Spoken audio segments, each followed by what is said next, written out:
به نام خدا، ابراهیم ترکمن نژاد تبریزی هستم و ویدیوی چهارم از فصل اول رو خدمت شما تقدیم میکنم.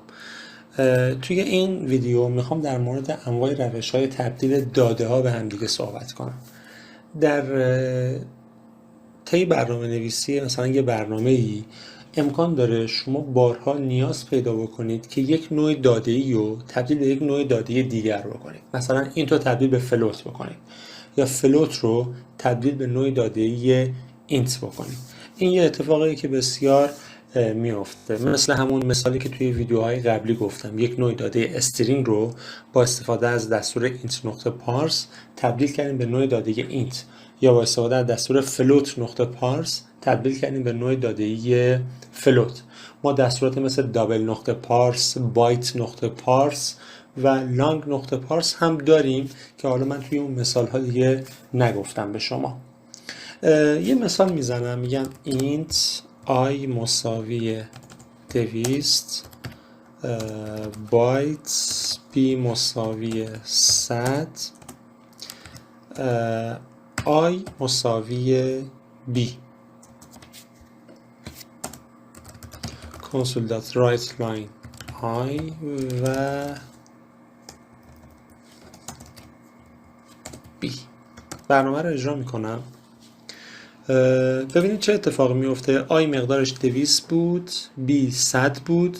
من گفتم مقدار بی بره در داخل آی ذخیره بشه، یعنی هر چیزی که در داخل بی بود چی بود؟ 100 بره توی اون مکانی که مربوط به متغیر آی هستش و مقدار آی هم میشه 100. این تغییر به راحتی امکان پذیر شد. چرا؟ چون اولا نوع داده این دوتا سازگار بود با هم دیگه، هر دو عددی صحیح بودن.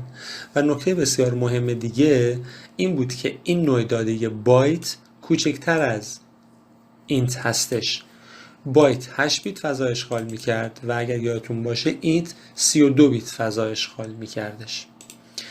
ما در کل دو جور تبدیل داده ها به هم دیگه داریم. یه نوع تبدیل رو بذارید من اینجا بنویسم، میگیم implicit، و یه نوع تبدیل دیگر هم میگیم explicit. این دو تا روش تبدیل داده ها به هم دیگه است، روش implicit و روش explicit.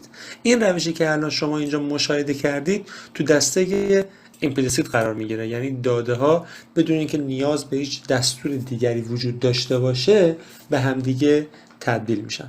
البته بهتره من اینو بذارم این پایین بنویسم که مثال برای همونم زیرش بنویسم. خب برای تبدیل داده ها به روش implicit، برای تبدیل یه داده‌ای به یه داده دیگه دو تا شرط وجود داره.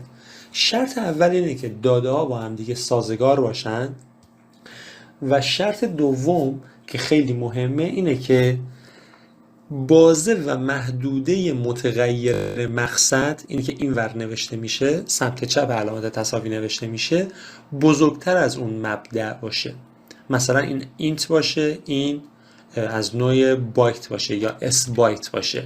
هر عددی که در این قرار میگیره به راحتی در این محدوده هم جای میگیره.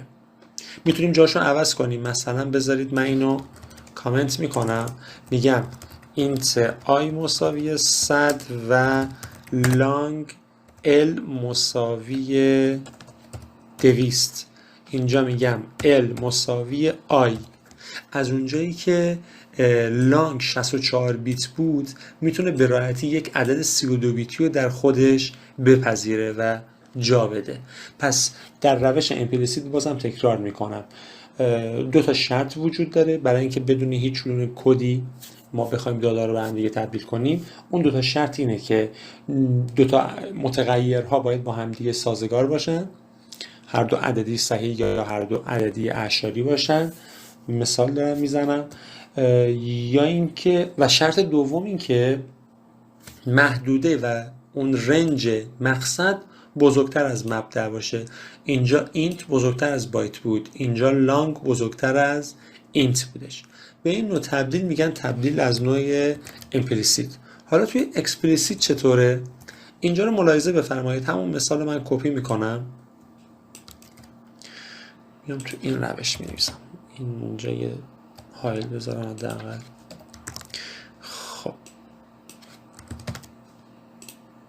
میگم b مساوی i. من میخوام یک عدد 32 بیتی رو در داخل یک متغیر 32 بیتی رو تبدیل کنم به یک متغیر 8 بیتی. با اینکه این عدد 200 در داخل این رنج قرار میگیره، اما از اونجایی که میزان فضایی که اشغال میکنه به خودش اختصاص داده 32 بیته، قابل تبدیل به نوع بایت نیست. اینجا من باید از روش کست کردن استفاده کنم. کست کردن چیه؟ میام قبل از این متغیر یا قبل از این عبارت یه پرانتز باز و بسته میذارم، نوع داده‌ای مقصد خودم مشخص میکنم. من اینجا میخوام آی رو تبدیل کنم به نوع چی؟ بایت. اینجا می نویسم بایت. الان این آی با استفاده از این روش کست کردن تبدیل میشه به یک متغیر از نوع بایت. خروجی رو ببینیم. خب من دستور ریتکی رو نذاشته بودم.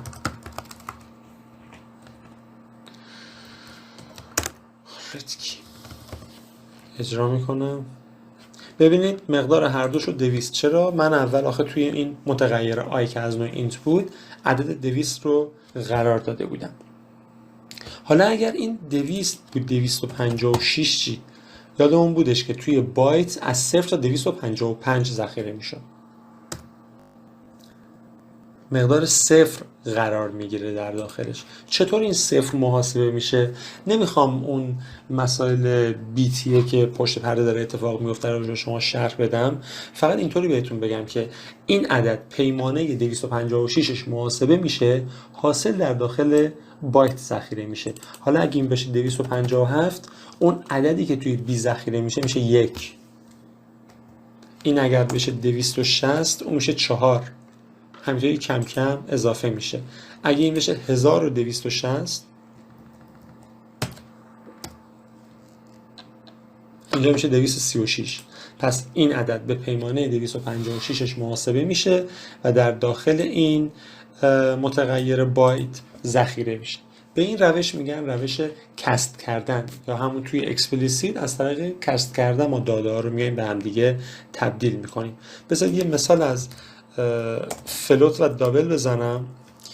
میگیم فلوت f1 مساوی مثلا 12.5 و دابل d1 مساوی 13.5.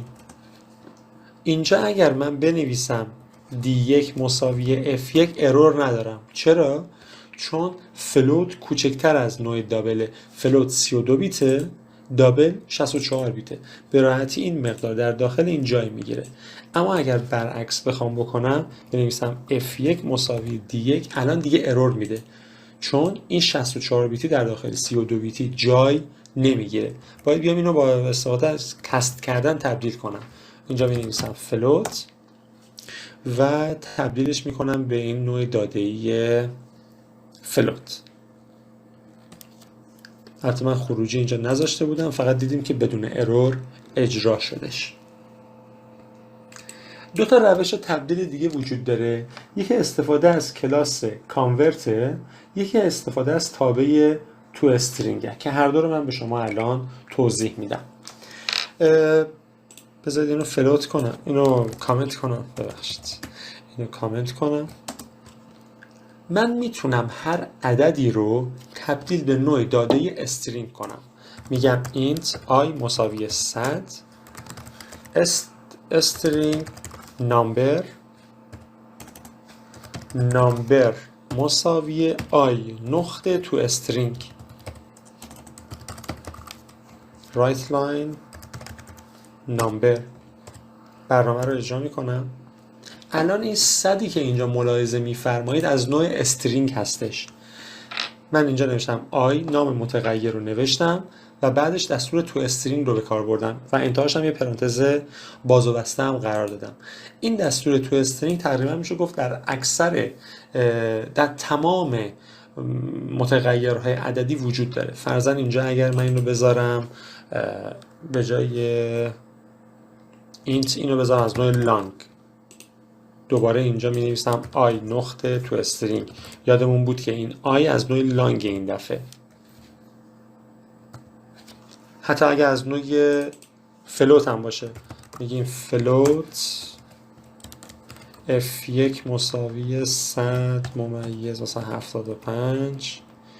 اینجا میذاریم F1 F5 بزنیم. ببینید این الان استرینگه دیگه، به صورت فلوت ذخیره نشده، 32 بیت فضا اشغال نکرده. این به صورت مجموعی از کاراکترها اینجا نمایش داده میشه. خب یه کلاس دیگه داشتیم به اسم کلاس کانورت.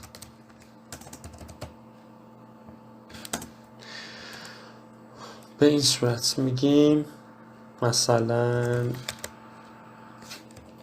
کلاس کانورت اول نشون بدم.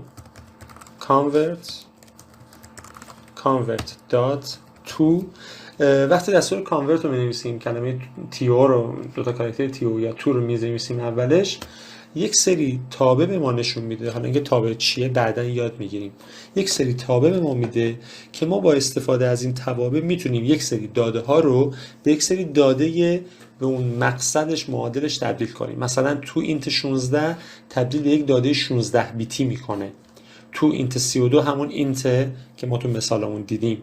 تو اینت 64 همون لانگ 64 بیتیه. یا مثلا یو اینت 64 همون یو لانگ بودش که اصطلاحاً بدون علامت بودش، آنساین بودش.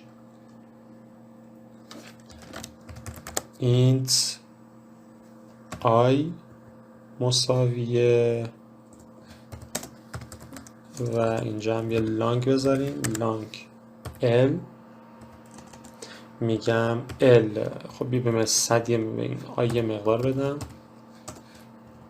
میگم ال مساویه convert dot to int 64. اینجا آی رو میذارم. این مقدار 32 بیتی آی تبدیل به یک 64 بیتی از نوع لانگ شد. خب البته من خروجی نداشتم ولی برنامه بدون ارور شروع کرد به اجرا. فکر کنم برای این ویدیو کافی باشه. ما روش های ایمپلیسیت و اکسپلیسیت رو یاد گرفتیم. دو تا شرط داشت تو حالت ایمپلیسیت: داده ها سازگار باشن و نوع داده مقصد بزرگتر از نوع داده مبدأ باشه. توی اکسپلیسیت از روش کست کردن استفاده می کردیم. می اومدیم قبل از عبارت یه پرانتز باز و بسته می ذاشتیم، در داخلش نوع داده مقصدمون رو می نوشتیم. یک تابعی داشتیم به اسم تو استرینگ که گفتم در تمامی کلاس ها وجود داره. شما میتونید نام متغیرتون رو بنویسید، نقطه بذارید، دستور تو استرینگ رو بذارید، تبدیل به رشته میکنه. و یک کلاسی داشتیم به اسم کلاس کانورت برای تبدیل داده ها به انواع مختلف بودش. خب امیدوارم این ویدیو برای شما مفید بوده باشه. تا جلسه بعد، خدا نگهدار.